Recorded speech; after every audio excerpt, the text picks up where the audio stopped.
Jones, Space Ranger. Starring Richard Crane. In The Cold Sun, Chapter 2.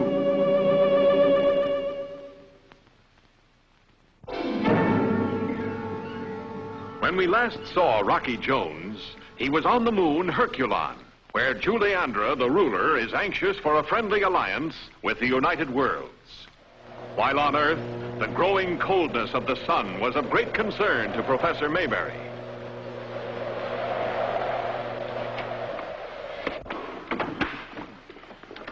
Your coat, Professor Mayberry.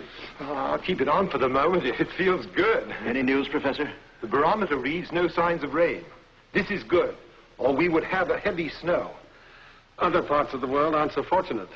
I was about to project the phototape of today's news. Won't you join me?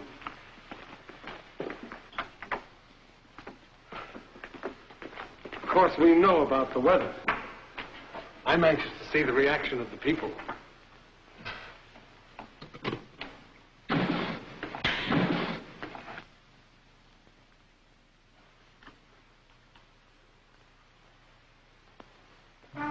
The big news is still the weather. A worldwide cold spell continuing unabated. A rather happy, philosophical view can be taken of this unusual weather. Petty grievances and international disputes have been forgotten. Nations are shouting cheerfully, "How do you like the weather, neighbor?" The world over, the situation is being greeted as a welcome holiday. In certain parts of our globe, children and even adults are seeing snow for the first time. But personally, I'll be glad to feel the sun again. And how I would like to feel the sun again.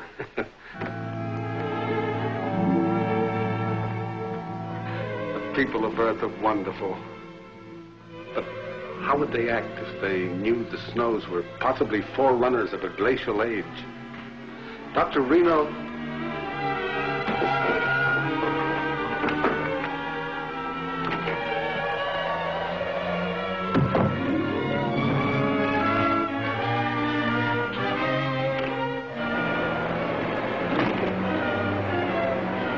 Dr. Reno! Wait! You were going someplace, Reno? Why, yes. To the city for a few things. But there is an order posted. But no one's to leave the area of Space Affairs headquarters. Here, Mr. Secretary, please. Thank you. Did that include me? I'm a civilian, Mr. Secretary. The order was posted for you more than any other. The true state of the sun is known only to us here and the scientists who have worked with Professor Mayberry. This is top security. Inadvertently, perhaps, you might release the news. Why not? Why not shout it, the sun is going cold? The fools! Can't they feel it, see it for themselves? Why let them go on laughing? Tell them how ice will bury their cities. I prefer to wait and hope until the last possible moment. The tragic hypocrisy of Drake and the Space Rangers. That's the way history will be written in another land, under another sun. Or perhaps you and a chosen few will be there to temper the words. Mr. Secretary.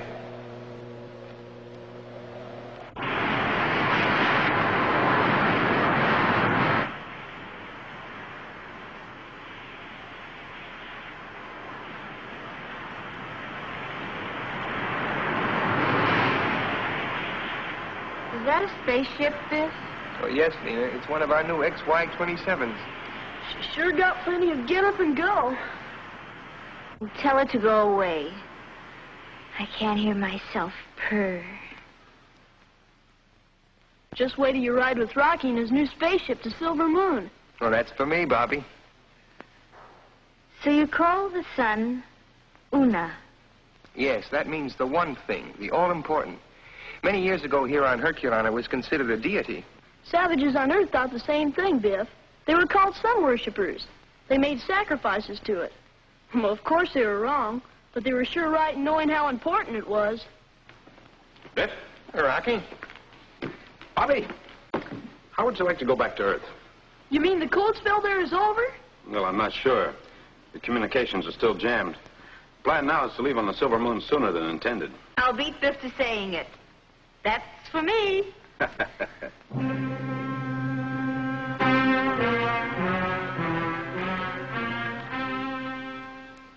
Please, Rudy, just a word to Rocky or Vina. Just a whisper, Rudy. May I?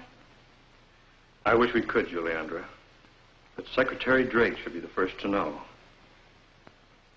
We'll let Rocky be our messenger with this historically important document. Huh? Say another word besides document, Rudy.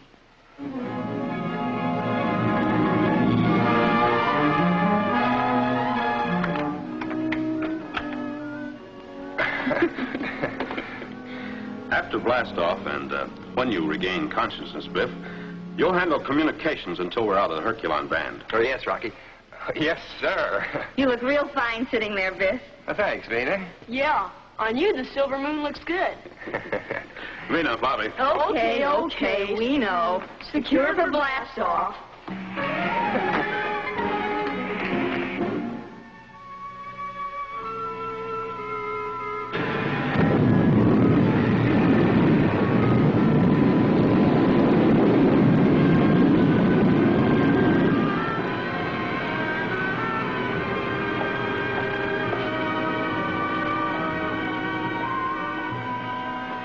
Dr. Reno feel about Rocky Jones getting back to Earth safely? He'll boil inside. But not after Secretary Drake reads a letter from Juliandra.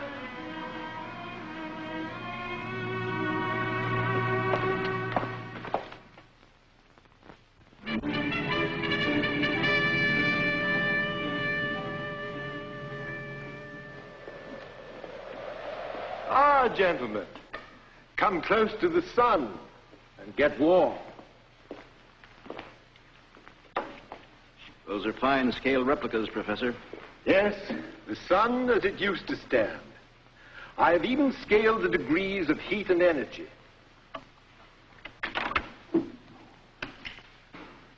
Now, we can say that this model represents a temperature of 10,800 degrees Fahrenheit and an internal temperature of 6 million degrees plus, so that the Earth received her approximate 1/2 billionth of this energy. The violent storms on the sun have always caused interference with our wireless communication, but never with our temperature before. But gentlemen, this is the sun of today. Very interesting, Professor. But what do you propose to do about it? My observations first led me to believe that there was some surrounding disturbance, more violent than ever before, that was acting as a sort of shroud to the sun's heat. But now I am certain that some sort of reaction has spread over the surface, and, hot as this in itself may be, it has solidified to a point where the great internal heat has been contained, like a blanket over a campfire, Mr. Secretary. Again, I say, very interesting. We'll stoke the fire and let the flames burst through and destroy the blanket. And this is where I need your help, Dr. Reno. Look, gentlemen. This is Mercury, the planet nearest the sun. And this is Taurida, her newly discovered moon. With the sun cool, I'm sure that space rangers could land, and we must design them totanic missiles to bombard the sun. 2 missiles will start a chain reaction and force the sun to recreate its heat, here and here. But 2 missiles would be all that a spaceship could carry. By your own scale, Professor, hitting the sun at that distance would be 1,000 to 1 shot. I contradict. Our missiles will be drawn to their target by the sun's gravitational pull. That's right. It's up to your space rangers to get the missiles to Taurida.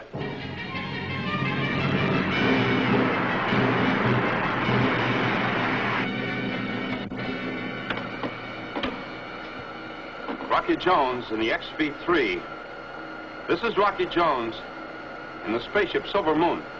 Calling Space Ranger Band. Can you hear me? Repeat. Can you hear me? This is Rocky Jones. Oh, flying without visiograph is bad enough, Biff. But now with the astrophone failing, it looks like our hop will have to be in the sound blind.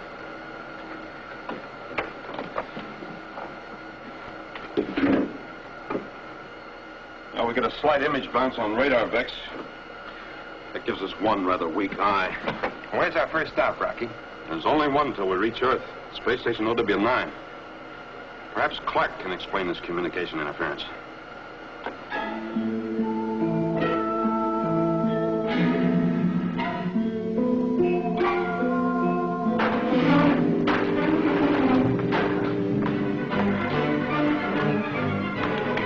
Clark and Space Station OW9, can you hear me? Clark to Space Ranger Service.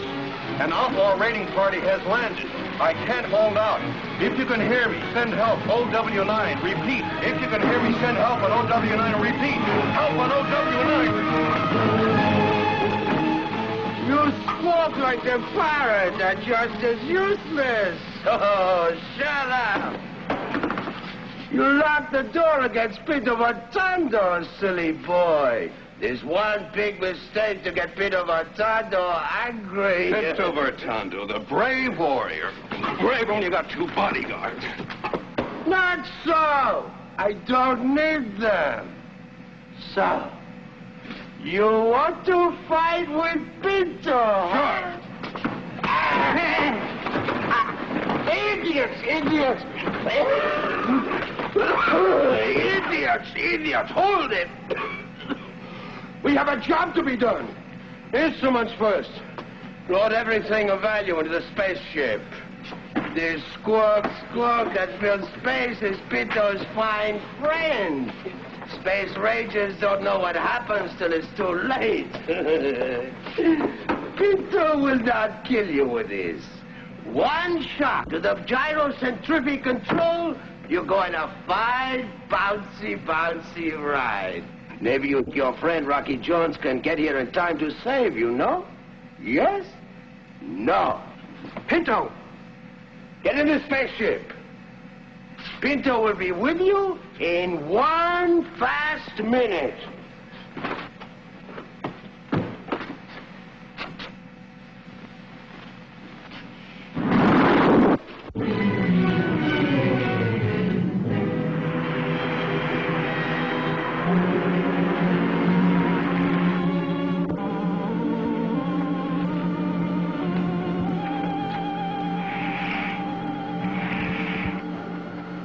Corrected astronomical reading, Rocky. We should be able to pick up Space Station OW9. Thank you, Vina. Have a try on radar, Vex, Biff. Yes, sir.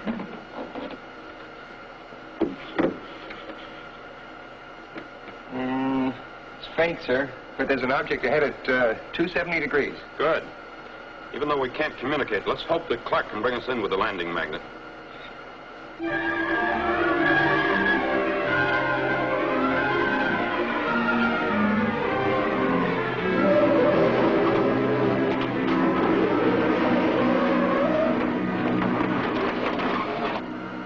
Rocky, the image is now 280 degrees. Did you change course? Why, no. The object is bobbing, sir. 290 on the scope. And now 270 again. Rocky, is something wrong with OW9's gyrocentrifugal? According to the image reading, yes, Vina. Secure. Alert, Bobby. The gyrocentrifugal stabilizes the space station. That bobbing can mean only one thing.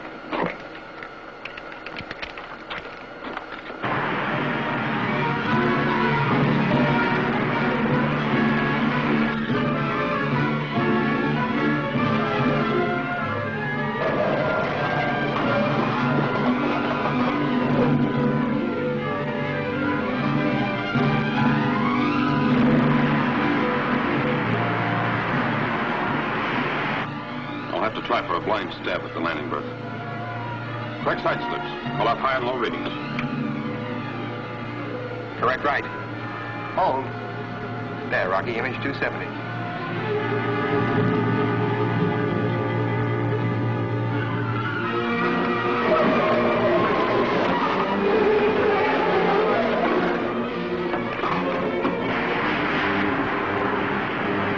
Correct right, sir. Hold. Dropping from center 265 degrees. Sharper calls, Biff. I'll try to ram at 270 degrees.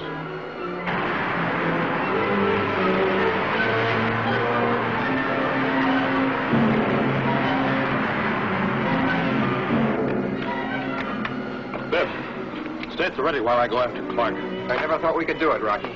I'll be right back.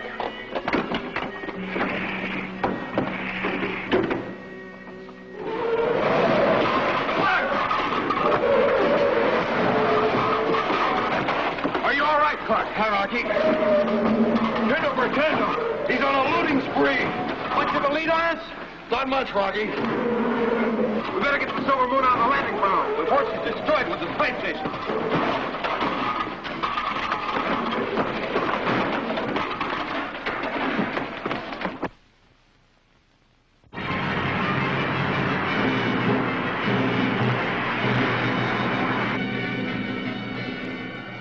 Gosh, Clark, you sure must have taken to bouncing around on the space station. Well, believe me, Bobby, I'll never play ping pong again. I know how the ball feels. What have you heard about the communications being jammed? Well, it's not much, Vina. There was a Space Ranger ship in OW9, but it was in and out fast for refuel and on its way. You see, Secretary Drake has his Space Rangers working in relays. He's trying to keep some kind of communication open between the planets.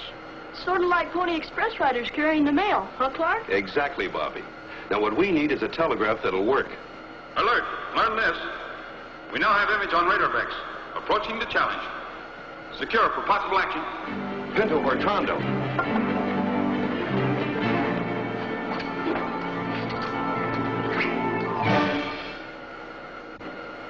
Near parallel with the flight of the image, sir. Do you think it's a spaceship, Rocky? Well, I can't be sure. I've chased meteors before when the visiograph wasn't working.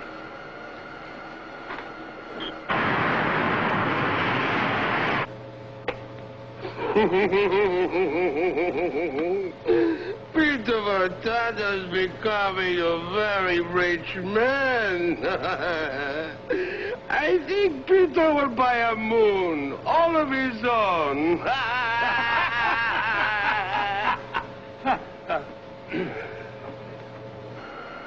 Try to fire 2 missiles on a 5-count, Biff. Explosives set for directly in path of image. Ready? Ready, sir. Fire one. Fire one.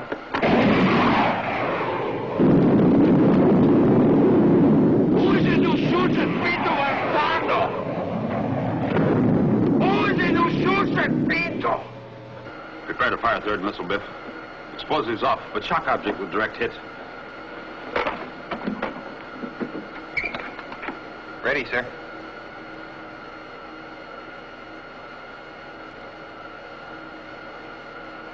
Fire!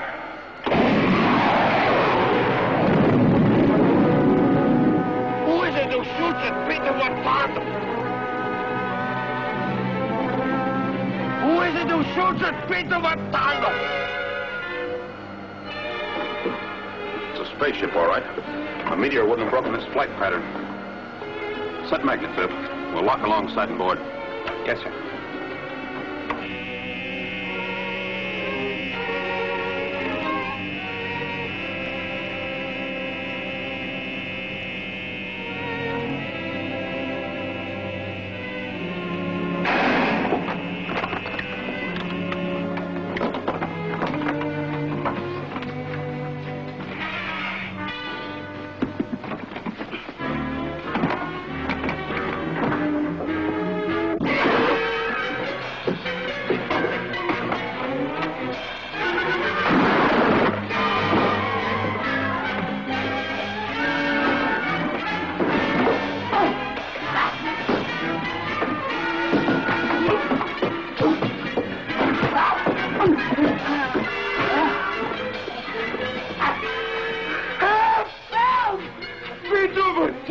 Surrenders to superior forces.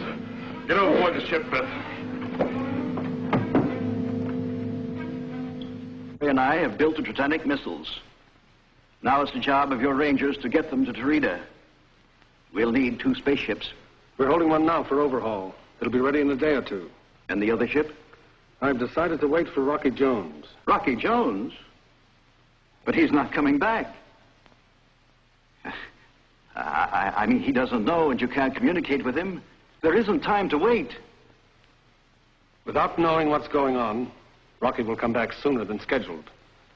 Mayberry and I agree that Rocky is the man to head the lead ship.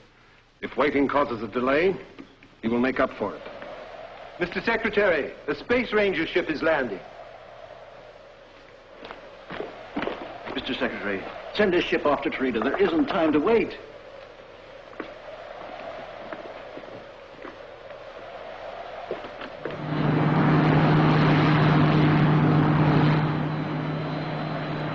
It's the Silver Moon, Rocky's ship.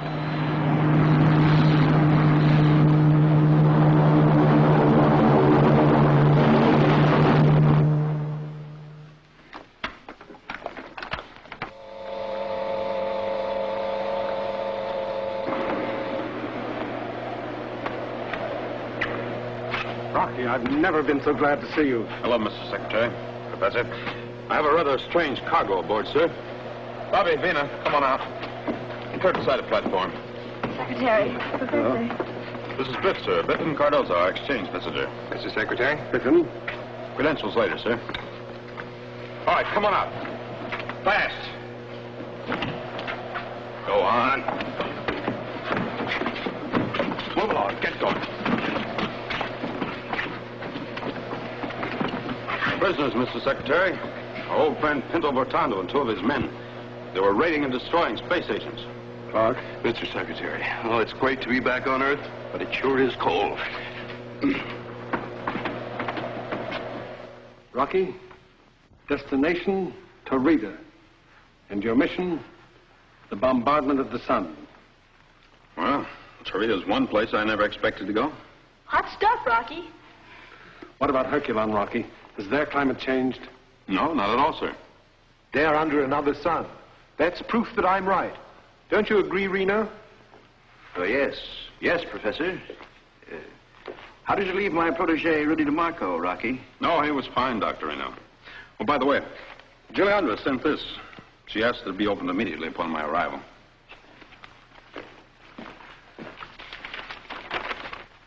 Dear Mr. Secretary, I am sure you will share my joys and plans for the future. It is better for my people that a Suzar rules instead of a suzerain. And now there will be one. I am relinquishing my rule. Rocky, Juliandra and Rudy DeMarco are going to be married. And he's going to be the Suzar of Herculon, the ruler.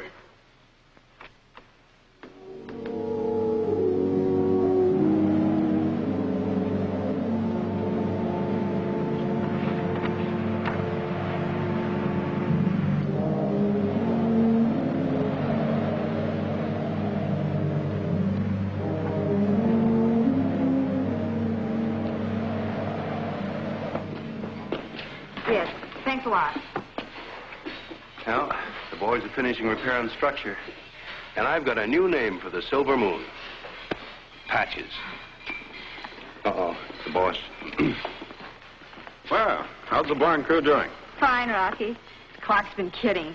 He says now that the new section is welded on, there isn't any of the original Silver Moon left. Or is he kidding? A factual declaration, Vina. But she wears her battle scars well.